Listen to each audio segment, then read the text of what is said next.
بس قریب ہے کہ وہ گمراہی کے انجام سے دوچار ہوں. فسوف یلقون غیا. نماز کو ضائع کرنا کیا ہے؟ نماز کو لیٹ کرنا نماز کو ضائع کرنا ہے. لوگوں نے ابن مسعود سے پوچھا کہ اس کا کیا مطلب ہے کہ انہوں نے نماز کو ضائع کر دیا؟ تو انہوں نے کہا اس سے مراد نماز کو اتنی دیر سے پڑھنا کہ اس کا وقت ہی نکل جائے، یعنی اول وقت ہی نکل جائے. تو لوگوں نے کہا ہم تو یہ سمجھتے تھے کہ نماز کو چھوڑ دینا اس کو ضائع کرنا ہے. تو انہوں نے کہا کہ اگر وہ نماز کو چھوڑ دیتے تو کفر کرتے.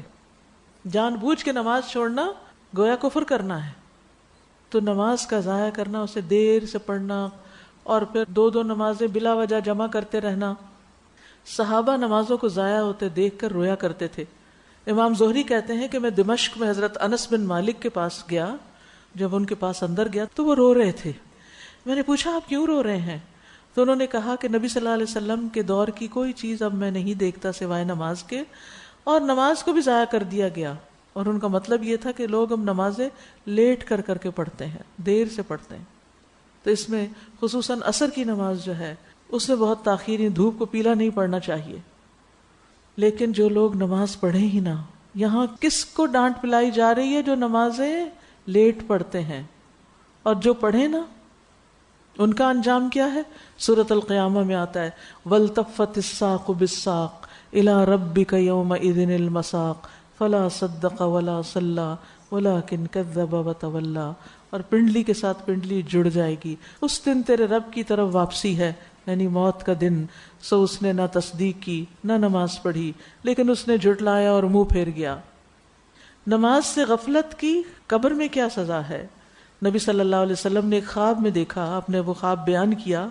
ایک آدمی جس کا سر پتھر سے کچلا جا رہا تھا، وہ قرآن کا حافظ تھا، مگر وہ قرآن سے غافل ہو گیا اور فرض نماز پڑھے بغیر سو جاتا.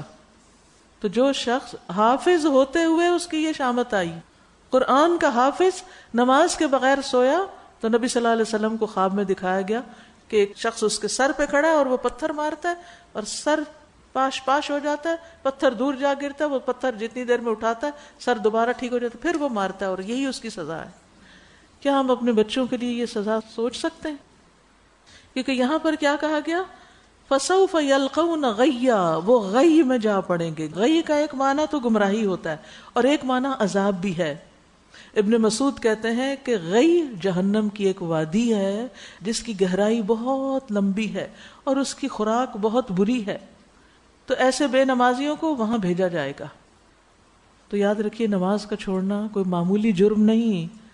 اپنے عزیزوں پیاروں رشتہ داروں میں سے جو نماز نہیں پڑھتا اس کے لیے دعا کیجیے کہ اللہ اس کو ہدایت دے.